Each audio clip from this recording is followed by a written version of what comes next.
You've been told your whole life that being cold makes you sick. But is that actually true, or just one of the most stubborn winter health myths we still believe? Keep watching, because the real answer about whether cold weather makes you sick is way more unsettling and way more useful for your immune system than anyone ever warned you. Picture this. It's a freezing winter morning, your breath hanging in the air like smoke, and you dash outside without a coat just for a minute. Later that week, your throat starts to scratch, your nose starts to drip, and someone in your family says it like a verdict. See, you didn't bundle up. That's why you're sick. That simple story is so satisfying, so intuitive, that most people never question it. Cold outside, cold in your body, cold in the name, common cold itself. How could they not be directly connected? Here's where it gets interesting. The human brain loves patterns, even when those patterns are lying to us. We get more colds and flu in winter. We feel miserable and chilled when we're sick. And we remember every time we were shivering in the rain and got sick days later. We rarely remember the dozens of cold, rainy days when nothing happened at all. So the myth that being cold makes you sick doesn't just survive. It feels like common sense, like something passed down lovingly from parents and grandparents trying to protect us. But this is the part most people never hear.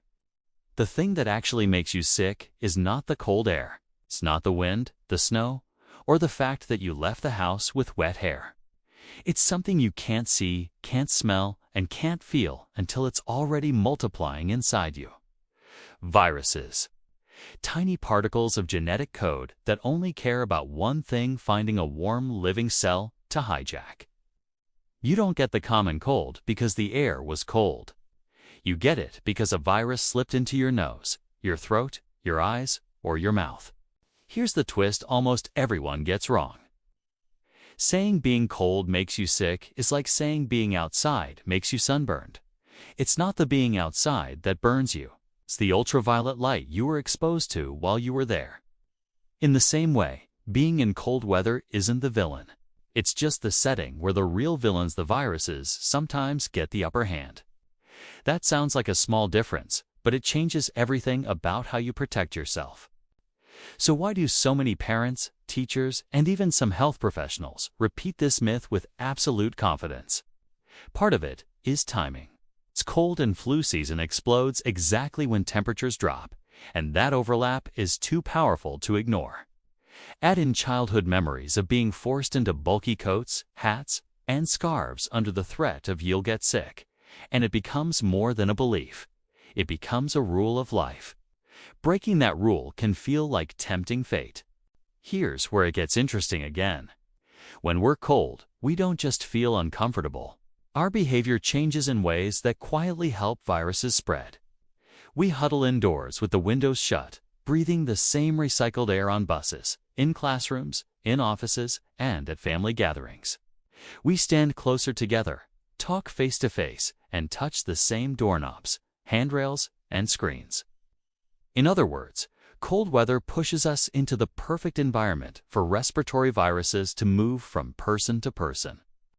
But this is the part most people never hear. Your body is not just a helpless victim of the temperature outside. Inside your nose and airways, there are tiny frontline defenses working all the time: mucus, little hair-like cilia, and specialized immune cells ready to attack invading viruses. Under normal conditions, that system can quietly destroy many viruses before you ever feel sick. The flu you never got, the cold that never started. That's your immune system winning a battle you didn't even know existed. Now this is where researchers were stunned when they started looking closely at what happens in your nose in cooler conditions.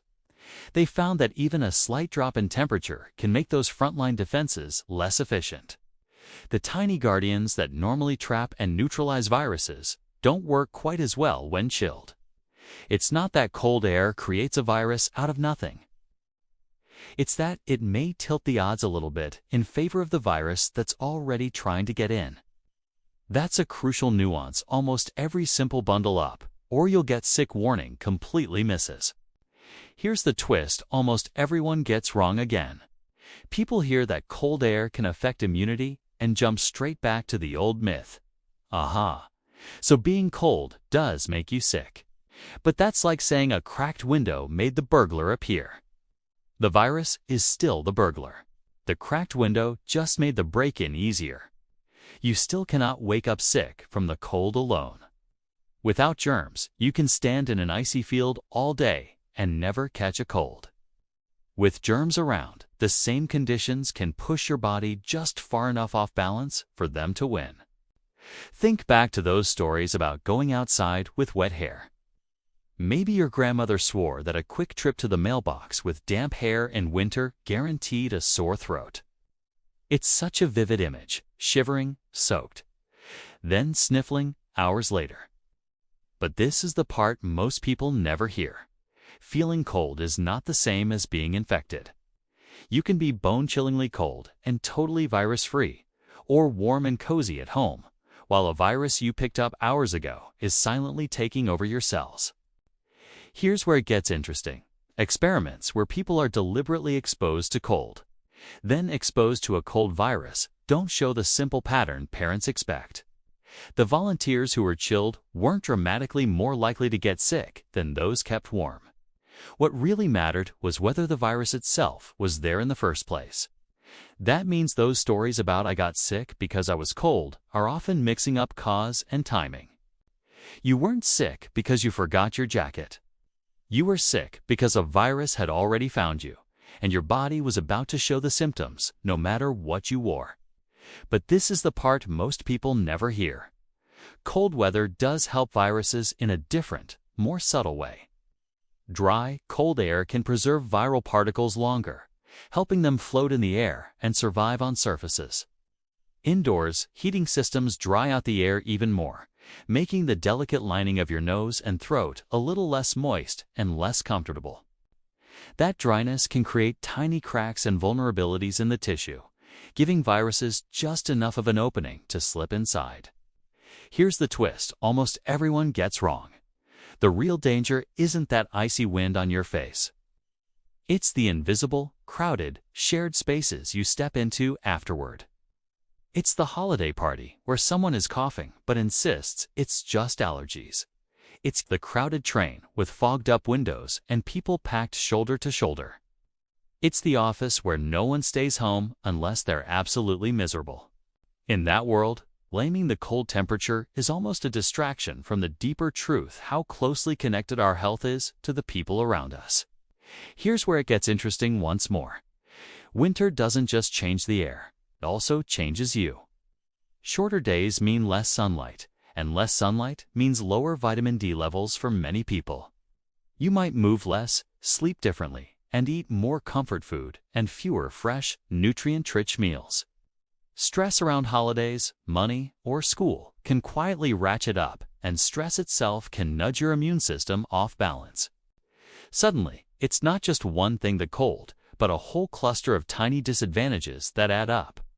But this is the part most people never hear.